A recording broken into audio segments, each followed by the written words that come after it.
ของดูนะเฮ็ดอันชุบเนาะเฮ็ดชุบกับของไอ้โทเนาะฮักไปชุดหน้าซื้ออันแนวขาตั้งอันนี้ตัวน้อยแบบนี้แล้วมันดึงออกยาวๆหั่นเพลียหรือว่าขี้งัวสดๆ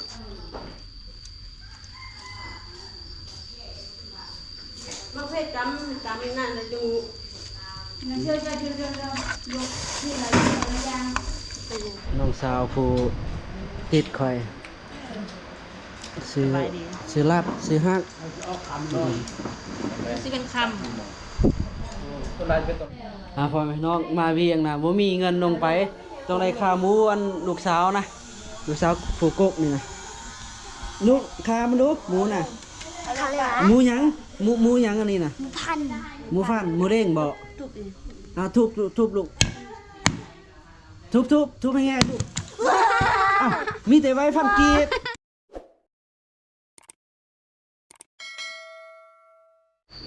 กับทักทายสวัสดีพ่อแม่พี่น้อง FC ทุกท่านเข้ามาตามรับชม2คนใหม่มื้อนี้มาเฮ็ดลาบมากันพร้อมหน้าพร้อมตาครอบครัวนะ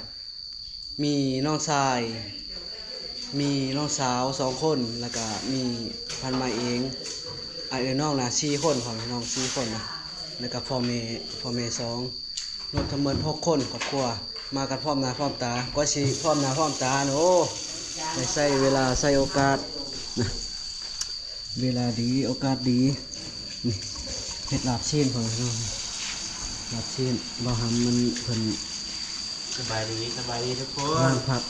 ผักใส่ลาบซีนนะกินอย่างหลายอย่างพันใบก็มาอยู่นี่นะ2-3คืนนี่ล่ะกินหลายอย่างเลยพ่อแม่ก็อยู่พี่นะน้อยอาหารแล้วก็พ่อแม่เจ้าตื่นมากก็เฮ็ดหยังนี่น้องเฮ็ดหยังกินมะอึกินสลี เนื้อเขาเจ้าห้องว่ามั่งหยังก็คนไทยเขาเจ้าห้องว่าหยังผักทองอันนี้สาดีสุกหรือว่าสาดีคือหยังสุกแล้วอันนี้ลูกสบายดีนะลูกสบายดีงามๆเอาน้ำมาดูเอาน้ำใส่ถ้วยไปใส่ถ้วยใส่หยังมาไปสีสดๆติดมือมันแรงก็พาหลาลงเอาลูกเนาะบ่าวหำลงทีหลังบ่าวหำกับยูเชโนอยู่ไตคือกันอยู่สวรรค์นะเขตบ่าวหำมันเสาร์วันอาทิตย์ลงก่อนมาอยู่ดนลงก่อนมาอยู่ดนนะคิดฮอนตะเลนดี้คิดฮอนน้องอยู่บ้านคน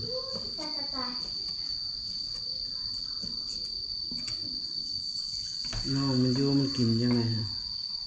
พอโทรหาตัวนึงมาแม่พอมาแม่บอกมาไม่พอบอกเอาน้ำเทเลยบอกว่าประเทศเลยบริษัทเลยปานี่พอจุบมือสิติด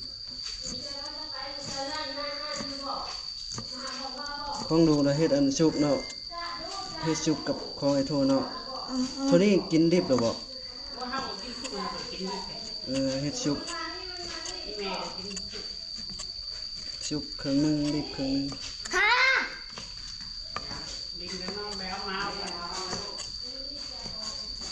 น้องก็บ่กินอัน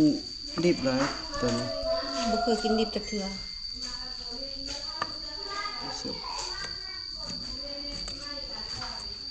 สิลงมื้อนี้ว่ะตอนแรกยังลงถ้าว่าทำคนเข้ามา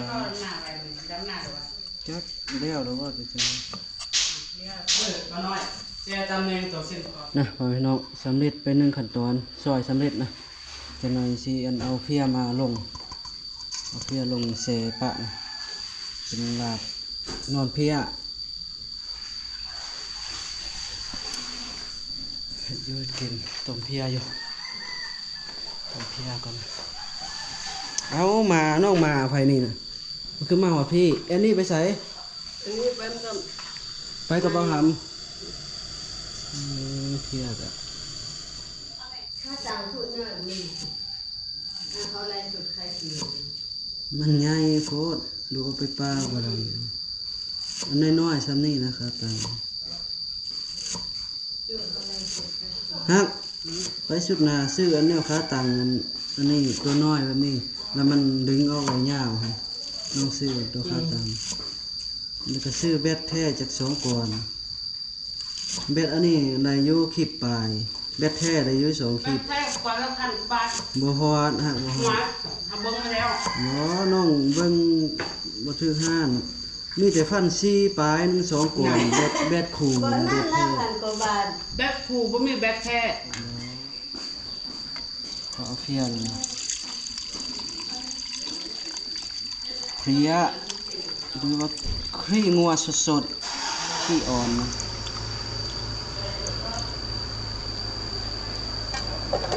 มันลงไหมลูก ดง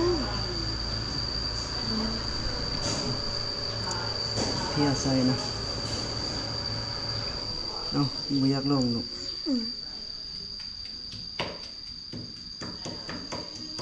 ตอนนี้จะเมื่อไปยิงนกลูกใหม่เหรอ แมน ไปปล่อยอยู่ป่าเลยใส่เงินเก่งแล้วก็ขาดเก่งขาดฝนแน่เงินเก่งขาดป่าเอ้า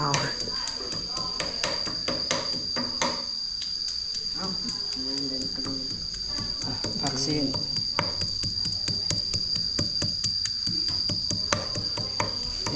เห็ดก้อยให้นี่ได้ตัวนี้อายุบ่ถึงกินรีบบ่ได้ตัวนี้นะต้องกินตัวสุก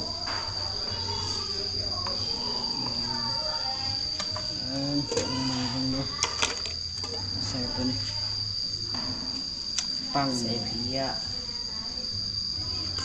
โอเคตัวนี้ก็ใส่เพีย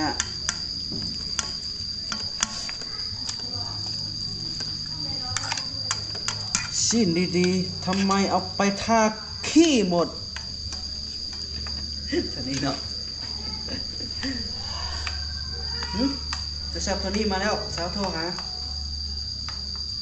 โอเคตัวนี้มีเค้กมายามพ่อพี่น้องเขาก็เลยได้พักเพิ่มนะเอาซีนมาพักเพิ่มทำอีกบาสิเฮ็ดแต่กระซามหนึงนะแต่ว่าเฮ็ด2เดี๋ยวนี้นะตัวนี้จะเฮ็ดดิบนะพ่อพี่น้องตัวนี้เขาจีขัวเฮ็ดสุก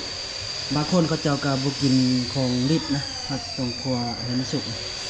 ผักหอมมาเตรียมพร้อมครบสุดนะปรุงก็นะพ่อพี่น้องปรุงเพิ่นเฮ็ดเฮือนอยู่ข้างก็เกี่ยวพวกเฮ็ดเฮือนให้สร้าง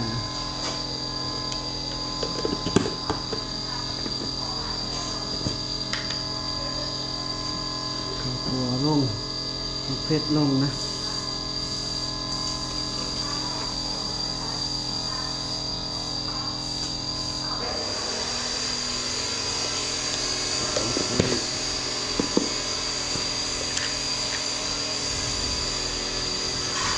ผงชูรส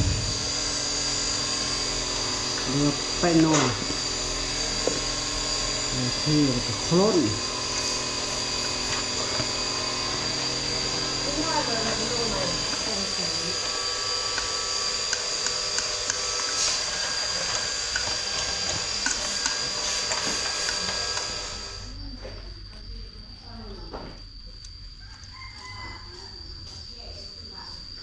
มาเพื่อจำ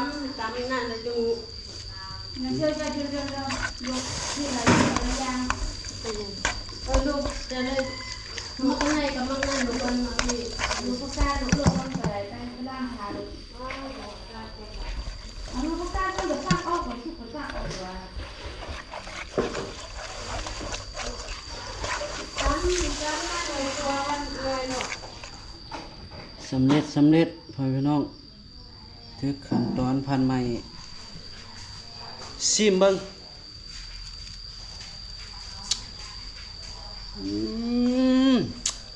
อำลำเลยมีบีแท้นะน้ำบีนะน้ำบีนะจับอำลำนะโอเคนะยังแต่ขัวแล้วก็มาปรุง หุงขัวสุกนะ แล้วเนี่ย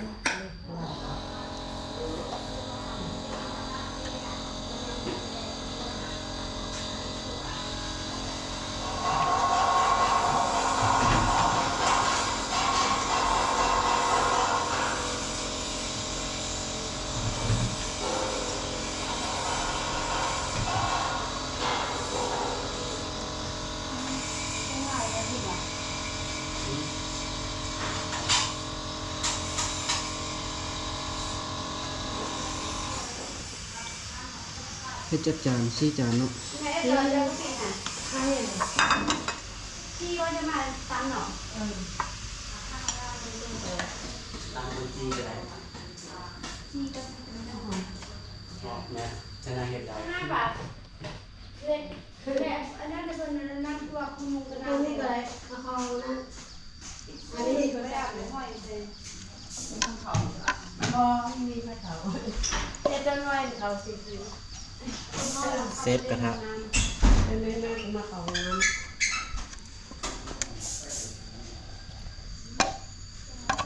อืม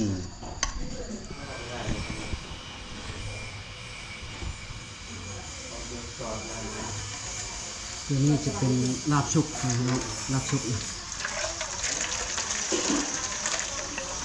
บางคนกินดิบบางคนกินซุปน้ำคู่กัน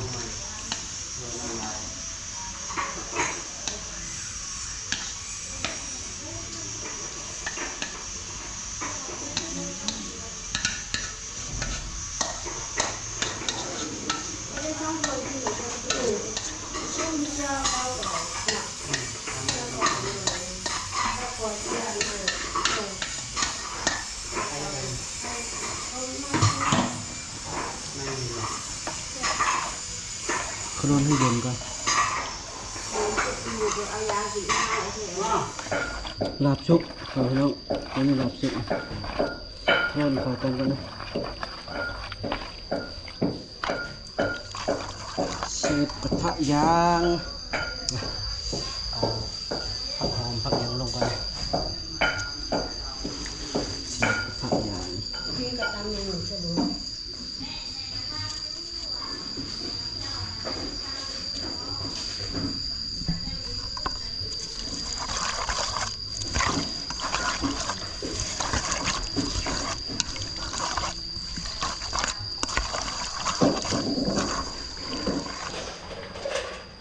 เบียร์เขาจอกเดียวง่ายเป็นสีล่ะไม่ใช่ อันนี้ซุปหอย หอยมาอาชีพก่อนหอย ซีมพอดีบ่ อันนี้มันอย่างพอมากเลย ดกผัก โลพักแหนม หนาเจอตากันอีก มาต่อยพี่น้องครบหน้าครบตานะไอ้น้องแล้วก็มีพี่น้องมายามไอ้เอ๋ยเพิ่นก็โอ้มีโอกาสจังไรมาหาจังมายามกันพอเพิ่นมาแต่สวรรค์เพิ่นนะเพิ่นมารับไปประกาศลูกชายลูกสาวเพิ่นแม่เพิ่นกินข้าวแม่โดยกินข้าวสามัคคีหลายคนน้องสาวผู้หนึงน่ะอาบน้ำจังไรมากนะอาหารก็บ่มีหยังหลายเป็นลาบชุบลาบดิบ ดูว่ามื้อนั้นน่ะ เป็นหอยนะเป็นผักเป็นหยัง มีต้มได้ล่ะ น้องชายก็หาขึ้นมาบ้านนี่นะ เอาเด้อทุกคน น้องสาวผู้ติดคอยซื้อลาบซื้อฮัก สิเป็นค ต้นไรเป็นต้นแรงมอไปมันตกเขาไปให้เขาเช่าเลย กินได้ไหมกินได้แสบอยู่บ่ ำแซ่บ กินให้อิ่มได้ไหมเอ้ย แซ่บแซ่บอาหารแซ่บซอย ปูจักปีแล้วปูลูกอัน ขอถามในอยปูจักปีอายุจักปีล่ะฮะ 89โอ้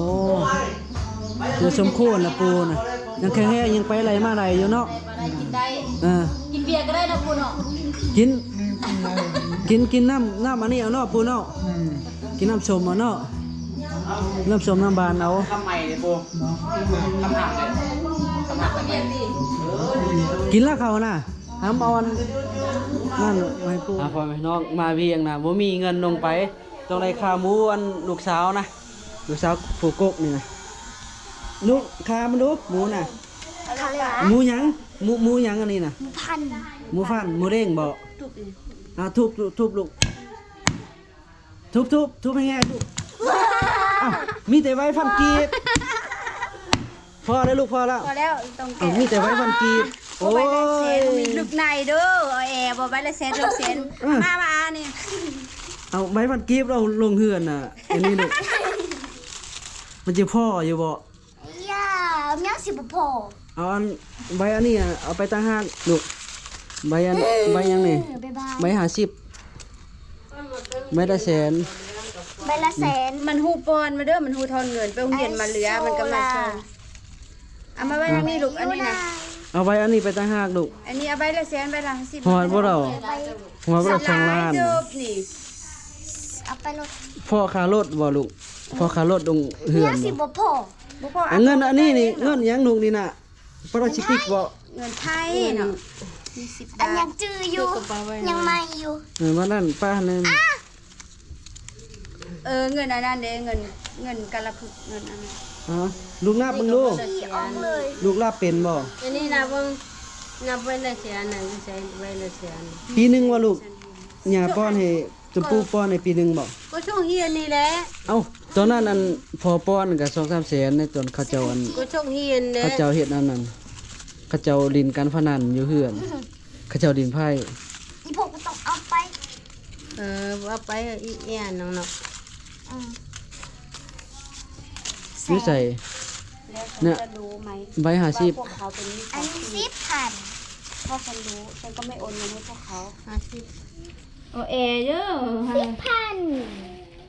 ใส่ใบหยังใบแช สิ น นับ บ่ ใบละแสนให้มันมันก็ใบละแสนมันก่อแท้ว่า ขาหมูลงมันไปซื้อหยังให้น้องลูก หำมาเบิ่งหำบ่เอายันหำ ชื่อคืนได้เลย บ่ชื่อแล้ว ชื่อหยังชื่อปลาหมึกบ่กุ้ง ป้า บ่ มันชื่อคืนคนชื่อน้ากิน ซื้อให้น้องสักโล ชาวพันธุ์โอเค ยิ้มไว้ ชาวพันธุ์ไว้ทางนั้นลูก ชาวพันธุ์ เดี๋ยวมันหายอีกละอีนั่น ไว้อย่าง50 มาทางนี้ มันอันนี้ก็ไว้ละแสนเด้อ ชาวพันธุ์ไว้ทางนี้วะ ไว้ละ10,000 อยู่มันนวลจังเขาออกของมันเปก ใบ10,000ใบ เกาะขี้หมู 10,000 อะมันอันขี้ดำ อันนี้ก็ไว้ชีพเลยอันนี้นี่ ใบ10,000ใบ10,000 นี่ก็ไป ใบ 2 ล้านอีก 2 ล้านนะอันนี้ล้าน350,000นะ เอาอันเงินอันนี้จ้างหรือมีคืออันนี้ แล้ว เอา ก็ เงินใบเก่าได้ไหม เออ เงินใบเก่าเงินใบใหม่ เอาจะพับเลยอันนี้ไหมอันนี้ นี่ก็3 ล้าน350,000แล้วนี่นะ ปีหนึงว่าอันนี้ลูก เพิ่มเฮียนเดียว เนาะ เนาะ เฮียนเดียวนะกะมันเฮียนนี่นะก็ปีหนึงปี ปีหนาลูกมาลูกกระทอดเองเนาะ ที่พอก็เอาเหอะได้เงินน่ะ พอก็เอา มา เห เห อะ อะจะถือว่าซ้ำ น้อยพอก็เอาเหอะ อันนี้มาอาที่อาที่ ถา แก่ มมึงถามมึงแม่หูพ่อกัน เอาใบ10 พอก็เบื่อแม่ก็เพิ่งเท่านี้ ใบ10ใบ10ใบ10 มามา ใบ เนี่ย 10ใบ10 เท่าไหร่ พอ วะ ไปตาเนี่ย ใบแสนกับใบนั่นน่ะ เฉพาะอันนี้ล้าน 3 3แสน 3 3ล้าน 3 3แสน 3 50,000 ใบ10เด้อ พออยู่รอบลงไปเนาะ กับพ่อเอ้ยยังสิบ่พ่อบักกระดาย แสนหนึง แสนหนึ่งซื้อ แสนหนึงกับ2,000เบอร์ละพันน่ะเบอร์ 2,000เท่าไหร่ครับ บ่ฮู้คนเปกันไปแล้ว อ้าวนกก็นับเบิ่งนี่แสนหนึงบ่ เดี๋ยวจังนับนี่เฉพาะนับอันนี้หน่อยนะเอาเอียนนี่เอายางมาผูกพออีกละ เนี่ยนี่ เอาเด้ บ่พออีกละจะมันนับพอกัน อันนี้แสนหนึง นี่แสนหนึ่งนี่แสนหนึ่ง 2 นี่ แส แสน น หนึ่ง 3 นี่ แส แส น นหนึ่ง 4แสน2,000ลูก หนึ่ง 2,000เอาไปใส่ 20บาท สี่แสน 20 บาท พิเศษเนาะไผป้อนลูกตัวนี้ ลูกบอล คือว่าอันมาแต่ไทยของเฮามา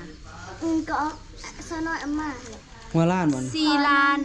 กับ 4 ล้าน 4แสน2,000กีบ 4ล้าน กับใบ 4แสน ซาว 2,000กีบกับ20บาท เออ สรุปละ ลูกสาวอยู่นำพ่อแม่ปีหนึงไหน4 ล้าน4แสน2,000กีบกับ20 บาท วันละนะต้องหัวล้าน เราเก็บเองเลยนี่เทอมเดียว อีลูกลงนะอีลูกสิชื่อหยังให้น้องลูก ไปโยใหญ่ ชื่อกูไปน้องเนาะ ชื่อชื่อกุ้งน้องจะกินกุ้งบ่โทรหาจะกินกุ้งบ่ กูไม่บอกซ้ เอาไปให้มัน ำเอ้ย เอาไปไว้ลูกเอาไปไว้นะพ่อแม่น้องเงินลูกสาวอยู่นำพ่อแม่ปีหนึงมาเรียนเทอมหนึงนะพ่อแม่ป้อนให้ก็อาน้อยแล้วก็หลายคนนะป้อนให้ผู้ใดได้เงินได้ค่ำแล้วก็ยืนให้พอดีได้4 ล้าน4แสน2,000กีบแล้วก็อีก20 บาท ดีใจน้ำลูก ฮ่าฮ่าฮ่า ลูกไปทีมใส่ทีมทั้งที่เหนือลูก ทีม ทีมอยู่นอกเลยลูกทีมอยู่นอกเลย มันจุดเทียน ขอพี่น้องเฮาบ่ได้ขึ้นเฮือนไม้อันไอไว้เอาไว้นะเฮาก็มาขึ้นน้ำหลังนี่นะเพื่อนเพิ่นหลังบางใหญ่นึงนะเพิ่นขึ้นตอนเดือนหาพุ่นแหละตอนตกแรงนะเอ้ยเพิ่นรัวเพิ่นนะ2 สั้นงามนะเนาะสำเร็จกะโหลเต็มเพดานเอาบ่แม่นเพลานบ่หั่นน่ะเพลานเนาะแต่วันเป็นอันนั้นเลยเนาะเริ่มซึมบ่แม่นเนาะเริ่มซึมแล้วบ้านเฮาจังได๋ก็คือบ้านเฮาแล้วพงเนาะ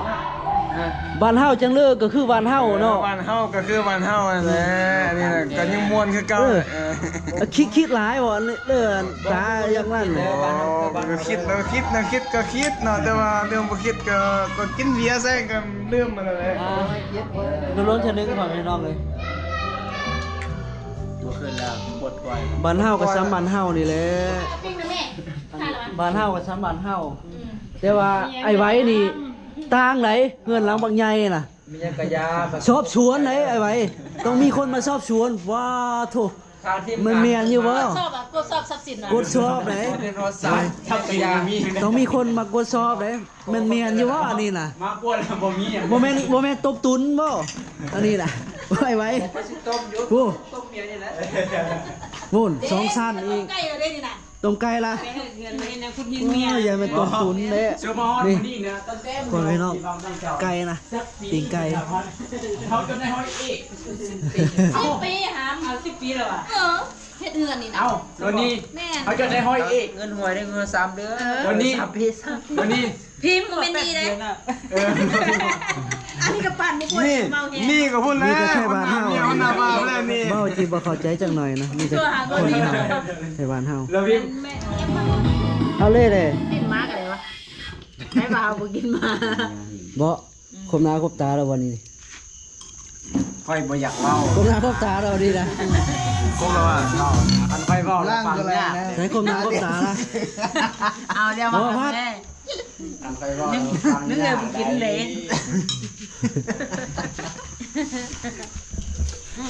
คมหน้าคมตาแล้ว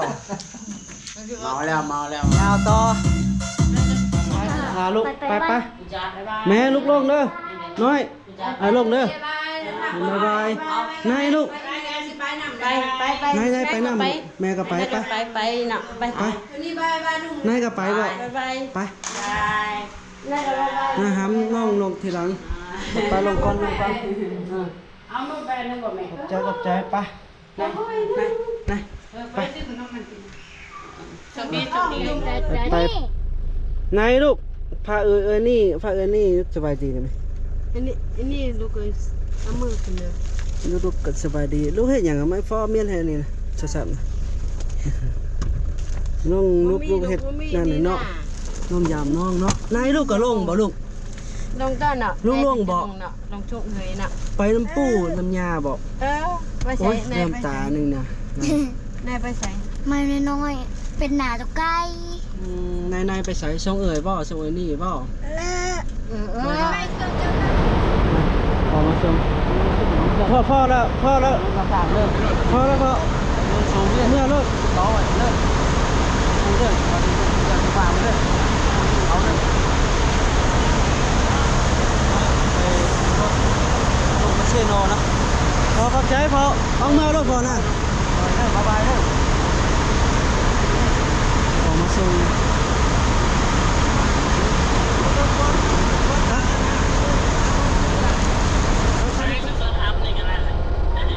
รถกำลังออกนอนลงเนาะเมื่อหายน้องอีน้องนะ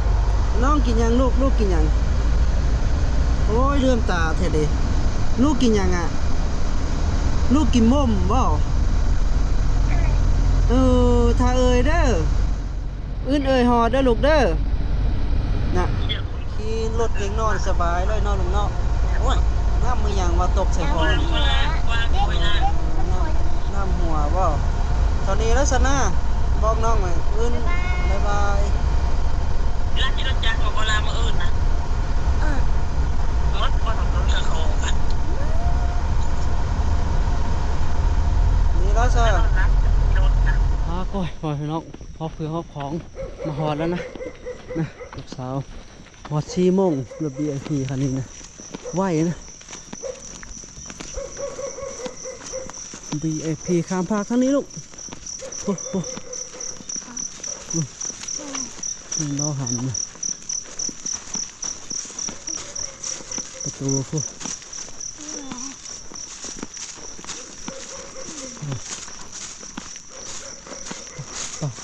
เข้านี่ลูกเข้าประตูนี่ลูกเข้านี่ขึ้นลูกเนี่ยชุกลูกก็เฮ็ดสบายดีงามๆเฮ็ดจังไดนุ่งเมื่อบ่ได้แล้วฝนตกลิ้นแล้วเนาะชุเมื่อนำบ่ชุเมื่อนำบ่ลูกเมื่อเอ้ยบ่เนี่ยไปฝนห้อยๆเลยลูกกับเมื่อไม่ไหวเอ่ยเซ ชุปะปอนมาฮอละพ่อแม่น้องตากฝนมานะได้ซื้อเสื้อกันฝนในลูกสาวแล้วก็ซื้อเสื้อกันฝนพันใหม่อีกเงินก็แฮงบ่มีนะจ่ายเงินลูกสาวไป 4-5 แสนจะได้หาเงินมาใส่ลูกแล้วเนาะล่ะเนาะเอาใส่เสื้อไผหยังนุกกินหยังมมไผเอามานี่บ่โดยแม่สบายดีก่อนสบายดีงามๆไผช่วยก่อนลากับเอ่ยน่ะไผช่วยก่อนไผงามก่อนกันลูกกับเอ่ยน่ะไผงามก่อนอยู่ทางนอกเปิ้นแห้งเนาะลูกเนาะบ่มีวันอยู่เนาะเหินเนาะมาอยู่กับลงกับปลากับธรรมชาติคือเก่าพ่อพี่น้องพกเหือแล้วก็เปื้อนนะฝนตกหากะยาบ้างนึงนี่มาหอดนะกับฝนตกกะยานะ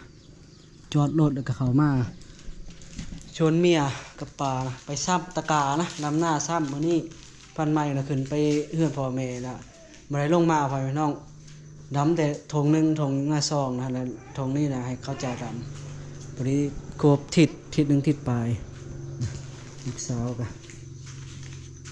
หนูอย่าตีเอ่ยเด้ออย่าหายเอ่ยเด้อน้าแฝงเอ่ยเด้อมาพอหาเงินใส่เอ่ยก่อนจ่ายเงินเอ่ยล่ะซื้อจุ้งมาให้ลูกได้ซื้อซีนเนี่ยบ่โดยแม่ลูกแฝงเอ่ยบ่เอาใช้ชุดยังซ้อนกัน2 อันใช้ชุดเอ่ยบ่ลูกขอใส่น้ำเอ่ยบ่ลูกบ่ฮะล่ะโดยแม่อย่าแม่โดยแม่ลูกโอ้ยอยากตีให้นึงเด้บอกมีหม่อมละลาพอกินยังอ่ะพอเบิ่งดูอันนั้นน่ะข้าวจี้นะลูกบ่แม่นข้าวจี้อันนั้นนะลูกโอ้ยอันนี้เขาไม่ข้าวจี้อะดีนะทำไมข้าวจี้อะดีนะอันนี้เขาตี กินซิพาริตาตีโดยตี